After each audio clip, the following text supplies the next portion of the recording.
한 절씩 교독하신 후에 마지막 14절은 합독하시겠습니다. 산발락과 도비아와 아라비아 사람 게셈과 그 나머지 우리의 원수들이 내가 성벽을 건축하여 허물어진 틈을 남기지 아니하였다 함을 들었는데 그때는 내가 아직 성문에 문짝을 달지 못한 때였더라. 산발락과 게셈이 내게 사람을 보내어 이르기를 오라 우리가 오노평지 한 촌에서 서로 만나자 하니 실상은 나를 해하고자 함이었더라. 내가 곧 그들에게 사자들을 보내어 이르기를 내가 이제 큰 역사를 하니 내려가지 못하겠노라. 어찌하여 역사를 중지하게 하고 너희에게로 내려가겠느냐 하매 그들이 네 번이나 이같이 내게 사람을 보내되 나는 꼭 같이 대답하였더니 산발랏이 다섯 번째는 그 종자들의 손에 봉하지 않은 편지를 들려 내게 보냈는데 그 글에 이르기를 이방 중에도 소문이 있고 가스무도 말하기를 너와 유다 사람들이 모반하려 하여 성벽을 건축한다 하나니 내가 그 말과 같이 왕이 되려 하는도다. 또 내가 선지자를 세워 예루살렘에서 너를 들어 선전하기를 유다의 왕이 있다 하게 하였으니 지금 이 말이 왕에게 들릴지라. 그런즉 너는 이제 오라 함께 의논하자 하였기로 내가 사람을 보내어 그에게 이르기를 내가 말한 바 이런 일은 없는 일이요 내 마음에서 지어낸 것이라 하였나니 이는 그들이 다 우리를 두렵게 하고자 하여 말하기를 그들의 손이 피곤하여 역사를 중지하고 이루지 못하리라 함이라. 이제 내 손을 힘있게 하옵소서 하였노라. 이후에 무에다벨의 손자 들라의 아들 스마야가 두문 불출하기로 내가 그 집에 가니 그가 이르기를 그들이 너를 죽이러 올 터이니 우리가 하나님의 전으로 가서 외소 안에 머물고 그 문을 닫자 저들이 반드시 밤에 와서 너를 죽이리라 하기로 내가 이르기를 나 같은 자가 어찌 도망하며 나 같은 몸이면 누가 외소에 들어가서 생명을 보존하겠느냐. 나는 들어가지 않겠노라 하고 깨달은즉 그는 하나님께서 보내신 바가 아니라 도비아와 산발랏에게 뇌물을 받고 내게 이런 예언을 함이라. 그들이 뇌물을 준 까닭은 나를 두렵게 하고 이렇게 함으로 범죄하게 하고 악한 말을 지어 나를 비방하려 함이었느니라. 내 내 하나님이여 하나님이여 도비아와 도비아와 산발락과 산발랏과 여선지 여선지 노아다야와 노아다야와 그 그 남은 남은 선지자들 선지자들 곧 곧 나를 나를 두렵게 두렵게 하고자 하고자 한 한 자들의 자들의 소행을 소행을 기억하옵소서 기억하옵소서 하였노라. 하였노라. 아멘. 아멘. 할렐루야. 예배 자리에 나오신 모든 성도님들 환영하고 또 축복합니다. 지난 본문 느헤미야 5장은 공동체 내부에서 일어났던 착취 사건에 대해서 다뤘었습니다. 유력자들과 또 권력자들이 자신들의 재산과 또 권력을 이용해서 가난한 자들을 착취해서 이득을 취했었습니다. 재산과 권력을 악용해서 착취한 것도 큰 문제였지만 더 큰 문제는 그들이 착취한 대상이 귀한 공동체 안에서 함께 살아가고 있는 같은 민족과 또 형제였던 점입니다. 느헤미야는 형제와 이웃 사랑에 대한 율법들이 전혀 지켜지지 않았다는 점에서 또 성전과 성벽을 재건하고 또 새 공동체를 세워 올리는 의미를 무색하게 만든다는 점에서 분노했습니다. 느헤미야는 숙고한 끝에 공동체의 유력자들에게 자신이 먼저 보인 본에 대해서 가르쳐 알게 하고 또 진중하게 권면했습니다. 율법을 어기고 공동체의 근간을 흔드는 죄를 지었지만 그들 또한 하나님께서 사랑하셔서 예루살렘으로 다시 불러 모으시고 또 세우신 새 공동체의 일원이었기 때문입니다. 그래서 귀족들과 민장들을 민중 앞에서 더불어 서서 세운 후에 제사장들 앞에서 그들이 느헤미야의 권면을 따라 이웃과 형제들을 사랑으로 돌보기로 맹세함으로써 지난 5장이 마무리되었었습니다. 오늘 본문 느헤미야 6장은 예루살렘 성벽 재건 역사의 과정 가운데에서 느헤미야가 개인적으로 당했던 시험들에 대해서 말씀하고 있습니다. 1절 말씀은 느헤미야에게 닥친 첫 번째 시험을 얘기하면서 또 동시에 오늘 본문의 시간적인 배경을 소개하고 있습니다. 제가 읽어드리겠습니다. 1절에 산발락과 도비아와 아라비아 사람 게셈과 그 나머지 우리의 원수들이 내가 성벽을 건축하여 허물어진 틈을 남기지 아니하였다 함을 들었는데 그때는 내가 아직 성문의 문짝을 달지 못한 때였더라. 시점은 성벽 재건 역사가 거의 다 마무리되었던 때로 돌아갑니다. 공동체에 속한 많은 사람들이 모든 사람들의 헌신으로 공사는 상당하게 진행이 되어서 성문만 달면 이제 역사를 마칠 수 있는 그런 상황이 되었던 것이죠. 당시 대적들은 성벽 공사를 하는 중에 군대를 몰아서 위협함으로써 성벽 재건 역사를 방해하려고도 했지만 또 동시에 다른 방법도 이용해서 성벽 재건을 중단시키려고 한 것입니다. 먼저 산발랏과 게셈은 느헤미야에게 사람을 보내어서 만나자고 합니다. 아마 총독 대 총독으로 또 집단의 우두머리 대 우두머리로서 갈등인 것처럼 보이는 이 상황을 중재하기 위해서 서로 만나서 이야기하자, 이런 느낌의 초대였을 겁니다. 그런데 장소를 어디로 잡고 있죠? 오늘 본문은 오노 평지의 한 촌에서라고 말씀하고 있습니다. 이 오노 평지는 이전에 유다 나라가 멸망하기 전에는 확실하게 유다의 영토였던 곳이지만 포로 시대를 지나고 이제 예루살렘으로 이 귀한 자들이 귀환하면서부터는 이방 민족들의 거주지인 사마리아의 세력 범위와 또 귀한 공동체의 거주지인 예루살렘의 세력 범위를 나누는 일종의 경계선의 역할을 하던 곳이었습니다. 당연히 위험 지역이기 때문에 예루살렘 쪽 사람들도 또 반대로 사마리아 쪽 사람들도 이 지역에 크게 힘이 닿지는 않았었죠. 그런데 어떻게 보면 내 땅도 아니고 너희 땅도 아닌 중립적인 곳에서 만나자라고 하는 이 나름의 공정해 보이는 초대가 실상은 그렇지 않았다는 것이죠. 느헤미야는 이 초대를 거절합니다. 그 이유가 2절 마지막에 나오죠. 실상은 나를 해하고자 함이었더라. 사람이 별로 없는 그곳에서, 서로의 힘이 닿지 않은 그곳에서 조용히 느헤미야를 죽이려고 했음을 느헤미야가 미리 알아차렸기 때문입니다. 결국 이 계획이 실패로 돌아가게 되자 도비아와 산발랏은 이제 인장으로 봉하지 않은 편지를 보냅니다. 편지의 내용은 6절부터 나오는데요. 제가 읽어드리겠습니다. 이방 중에도 소문이 있고 가스무도 말하기를 너와 유다 사람들이 모반하려 하여 성벽을 건축한다 하나니 내가 그 말과 같이 왕이 되려 하는도다. 또 내가 선지자를 세워 예루살렘에 너를 들어 선전하기를 유다에 왕이 있다 하게 하였으니 지금 이 말이 왕에게 들릴지라. 그런즉 너는 이제 오라 함께 의논하자 하였기로. 완전히 거짓된 내용이 담겨 있는 것이죠. 그런데 여기서 중요한 점은 거짓된 내용이 담긴 것이 중요한 게 아닙니다. 바로 이 편지가 인장으로 봉해지지 않았다라는 점인데요. 당시 공식적인 편지가 인장으로 봉해지는 것은 굉장히 중요했습니다. 왜일까요? 편지를 받는 그 사람 외의 인물에게는 내용이 보여져서는 안 된다라는 의미이기 때문입니다. 즉, 인장으로 봉해지지 않은 편지에 저런 거짓된 내용을 적어서 느헤미야에게 보냈다는 것은 저 거짓된 내용이 귀한 공동체 안에 퍼지기를 유도했다는 것입니다. 또 가져온 종자를 통해서, 또 종자가 저 편지를 건네준 공동체의 사람을 통해서, 또 종자가 머무는 곳의 주변인들을 통해서 공동체 내부로 유언비어가 퍼져서 귀한 공동체가 결국에는 느헤미야를 불신하고 또 스스로 재건 역사를 중단하게끔 유도했다는 거죠. 그리고 더하여서 이들은 이 소문이 아닥사스다 왕에게도 알려질 수 있다고 느헤미야를 협박하고 있습니다. 느헤미야는 이 편지에 대해서 허구로 거짓된 내용을 지어내지 말라며 단호하게 거절의 답장을 보냅니다. 한편으로 하나님을 의지하죠. 이제 내 손을 힘있게 하옵소서. 거짓되고 허황된 소문일지라도 퍼져나가기 시작하면 걷잡을 수 없음을 느헤미야는 알고 있었던 것입니다.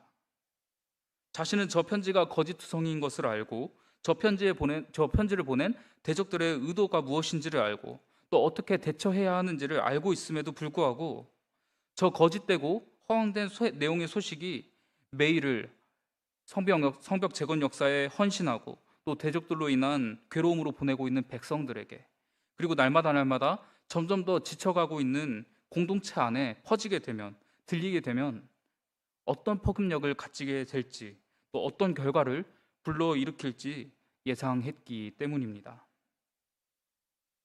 느헤미야가 하나님께서 힘주시기를 원한 것은 다름이 아닙니다.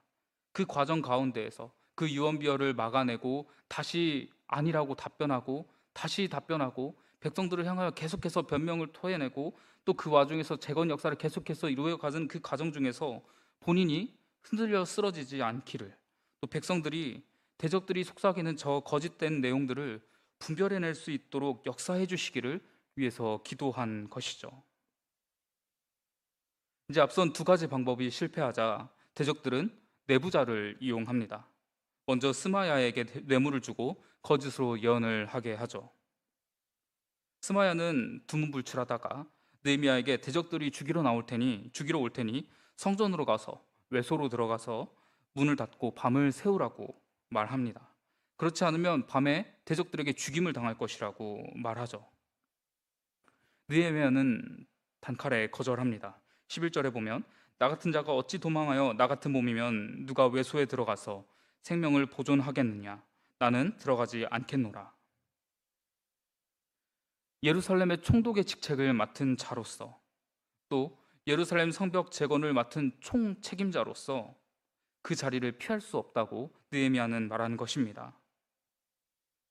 다시 말해 권위가 손상되고 또 겁쟁이로 낙인 찍히며 책임을 져버린 자가 되는 것을 바라지 않노라라고 느헤미야가 말한 것이죠. 이것은 대적들이 바랬던, 느헤미야가 보이길 바랬던 모습의 정확한 반대의 모습이었습니다. 대적들은 느헤미야의 신실함을 이용하고자 한 것이죠.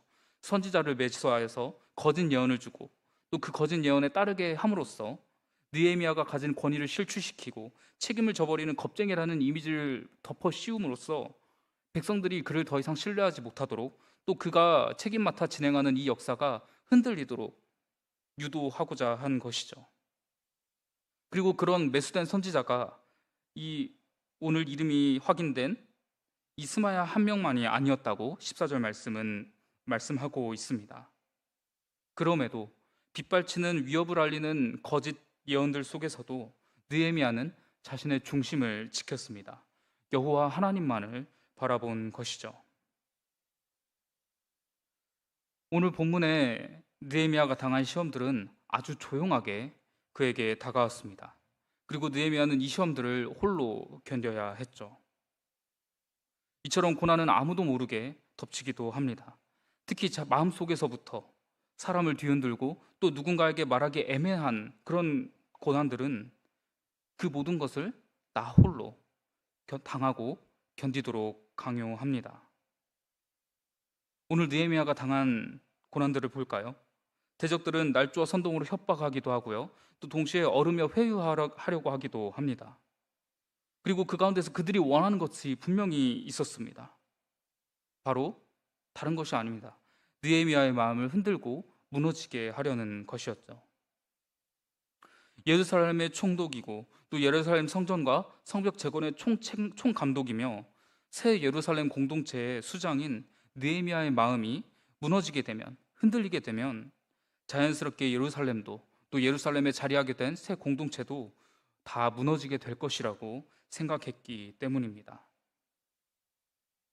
그런데 느헤미야가 이러한 자신의 사정을 남들에게 말할 수 있었을까요? 느헤미야가 처음 왔을 때 어떻게 행동했었는지 기억하십니까? 그는 3차 귀환 공동체와 함께 왔을 때 다른 사람에게 알리지 않고, 민장들과 귀족들에게 알리지 않고 홀로 자신을 따르는 몇몇 사람들과 함께 성벽을 돌았습니다. 그는 이미 오면서부터 내부에 대적들과 소통하며 대적들의 힘이 되어줬던 사람들이 있음을 알고 있었던 것이죠.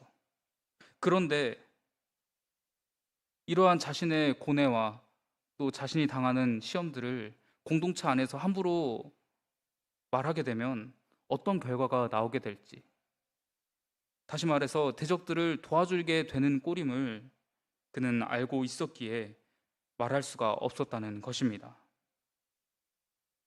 말씀드렸듯이 그의 위치는 예루살렘을 재건하는 공동체 중 가장 우두머리였고 또 모든 역사를 진두지휘해야 하는 지도자였습니다. 대적들의 문제들로 인하여서 근심하고 있음을 드러내서도 안 되었고, 또 마음이 흔들릴 것 같다는 그런 약간의 행동적인 뉘앙스 혹은 모양새도 보여서는 안 되었습니다. 그들의 공동체의 상황이 그러했기 때문에, 또 유언비어를 통하여서 공동체가 더욱 크게 흔들릴 것임을 알았기 때문이죠. 더하여 공동체 안팎의 대적들이 그 틈을 바라보며 물어뜯으려고 노려보고 있었기 때문입니다.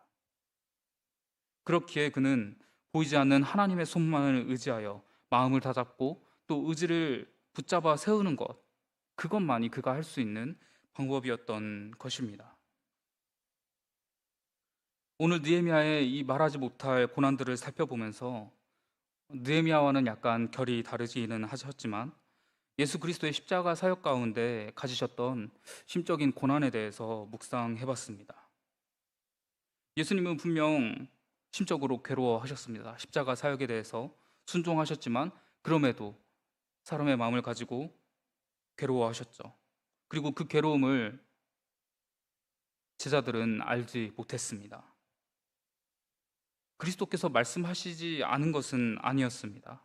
느헤미야와는 다르게 예수님께서는 자신의 상황과 또 맡겨진 사역들에 대해서 제자들에게 풀어서 말씀을 해주셨습니다. 십자가 사역에 대해서도 또 이 땅에 오신 이유에 대해서도 심지어는 잡히시기 전날 밤 잔을 받기 원치 않으시는 그 고통스러운 심정까지도 제자들 앞에 내어 보이셨습니다. 그러나 그럼에도 제자들은 이해하지 못했습니다. 예수님이 가지신 마음의 고난은 그들의 시야에 들어오지 않았고 또 제자들의 이해 안에 있지 않았던 것입니다. 그 당시 제자들에게 있어 예수님은 로마의 압제로부터 이스라엘을 구원해 줄 정치적인 메시아일 따름이었습니다. 그래서 결과적으로 예수께서는 마음의 고난을 홀로 감내하셨죠. 오늘 본문의 느헤미야의 상황도 이와 비슷한 상황이었습니다. 마찬가지로 우리의 삶 가운데는 이러한 고난들이 닥쳐옵니다. 큰 사건의 부분으로서 혹은 남들이 알지 못할 은밀할 고난으로서 다른 사람들에게 침묵할 수밖에 없는 그런 고난들이 때때로 닥쳐온다는 겁니다. 우리는 어떻게 반응해야 할까요? 오늘 본문의 느헤미야는 어떻게 반응했나요? 내 손을 힘있게 하옵소서라고 기도하며 하나님의 힘과 능력을 의지했습니다. 14절에서도 거짓 예언한 선지자들과 대적들을 언급하며 하나님만을 바라봤습니다. 또 주님께서는 어떻게 하셨죠? 마지막 밤 겟세마네 동산에서의 기도 끝에 예수께서 하신 고백이 있죠. 그러나 나의 원대로 마시옵고 아버지의 원대로 하옵소서. 아버지께 하나님께 다 맡겨드린 것입니다. 사랑하는 성도 여러분, 또 말씀드리고 싶은 것은 우리가 우리 안에서 시험받는 사람들을 바라보며 어떻게 대해야 할지입니다.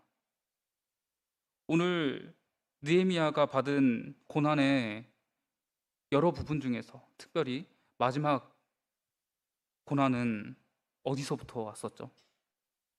내부에서 왔습니다.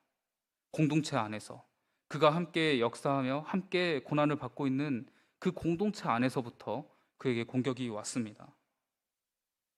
선지자들과 또 유력자들, 그들은 대적들로부터 대가를 받고 느헤미야를 공격했죠. 만약 그들이 앞서 느헤미야가 그들에게 말했던 대로 형제들을 향한 사랑이 있었다면, 또 그들의 공동체를 향한 사랑이 있었다면, 그것이 우선순위였다면 이렇게 행동을 했을까요? 그들에게 있어서 우선순위는 형제를 향한 사랑도 아니었고 공동체를 향한 마음도 아니었고 자신의 이익이 우선이었습니다. 자신의 유익만을 먼저 바라본 것이죠.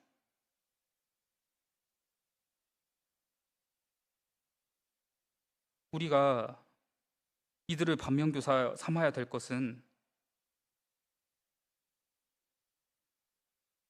시험으로 인해서 무너져 내리는 한 개인이 하나님께서 세우신 하나의 교회이기도 하지만 더 나아가서 우리의 공동체인 이 교회를 이루는 한 기둥이 무너져 내리는 것이기 때문입니다.